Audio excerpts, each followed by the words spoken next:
बागेश्वर धाम के पीठाधीश्वर धीरेन्द्र कृष्ण शास्त्री इस समय हिंदू एकता पदयात्रा की अगुवाई कर रहे हैं।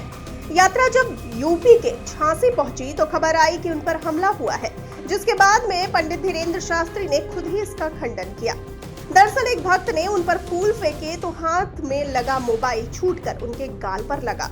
मीडिया में खबरें आई कि उन पर हमला हुआ है। पुलिस और खुद बाबा बागेश्वर ने इसका खंडन किया।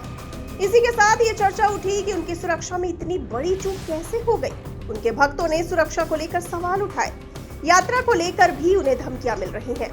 इसी बीच उनकी सुरक्षा Z+ जैसी कर दी गई है। लगभग 200 से 400 सुरक्षा कर्मी, निजी कमांडो समेत कई जवान उनकी सुरक्षा में तैनात हैं। यह सुरक्षा व्यवस्था इसलिए की गई है ताकि किसी भी अप्रिय घटना से बचा जा सके।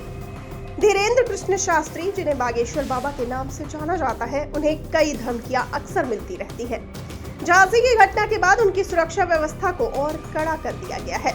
यह सुरक्षा व्यवस्था प्रधानमंत्री को मिलने वाली Z+ सुरक्षा जैसी है। वो जहां भी जा रहे हैं वहां लगभग 200 से लेकर 400 सुरक्षाकर्मी उनकी सुरक्षा में तैनात हैं। इनमें कुछ निजी सुरक्षाकर्मी और कुछ सरकारी सुरक्षाकर्मी शामिल हैं। निजी सुरक्षाकर्मियों ने कमांडो ट्रेनिंग ली हुई है। आपको बता दें कि पंडित धीरेन्द्र शास्त्री की सुरक्षा में 4 से 5 घेरे रहते हैं। हर घेरे में सरकारी पुलिसकर्मी और निजी कमांडो तैनात रहते हैं। सभी कमांडो हाथों की लड़ाई और हथियार चलाने में माहिर हैं। वे किसी भी तरह की मुसीबत से निपट सकते हैं।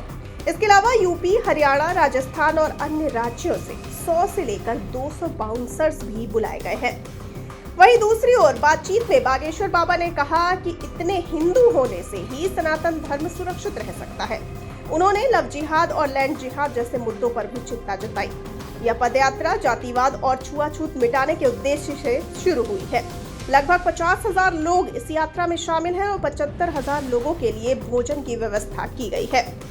आगे आपको ये भी बताते चले कि धीरेन्द्र कृष्ण शास्त्री की सनातन हिंदू एकता पदयात्रा मध्य प्रदेश से लेकर देश के कई राज्यों के लोगों का ध्यान खींच रही है। यह यात्रा छतरपुर जिले के बागेश्वर धाम से शुरू हुई और अब निवाड़ी जिले में प्रवेश कर चुकी है। हजारों की संख्या में लोग इस पदयात्रा में शामिल हो रहे हैं। यात्रा का मुख्य उद्देश्य सनातन धर्म की रक्षा और जातिवाद, छुआछूत जैसे सामाजिक बुराइयों को मिटाना है। धीरेन्द्र कृष्ण शास्त्री लगातार लोगों को संबोधित कर रहे हैं और धर्म के प्रति जागरूकता का संदेश फैला रहे हैं। आगे आपको ये भी बता दें कि बागेश्वर धाम के पीठाधीश्वर धीरेन्द्र कृष्ण शास्त्री ने यह यात्रा बागेश्वर धाम से ओरछा तक के लिए निकाली है। यह पैदल यात्रा है। इसी यात्रा को हिंदू एकता पदयात्रा का नाम दिया गया है। इसका उद्देश्य हिंदुओं में एकता बढ़ाना और सनातन धर्म को बढ़ावा देना है। बागेश्वर धाम से शुरू होकर ये यात्रा ओरछा रामराजा सरकार मंदिर तक जाएगी। 21 नवंबर से शुरू हुई ये यात्रा 30 नवंबर तक रोजाना 20 किलोमीटर की दूरी तय कर रही है।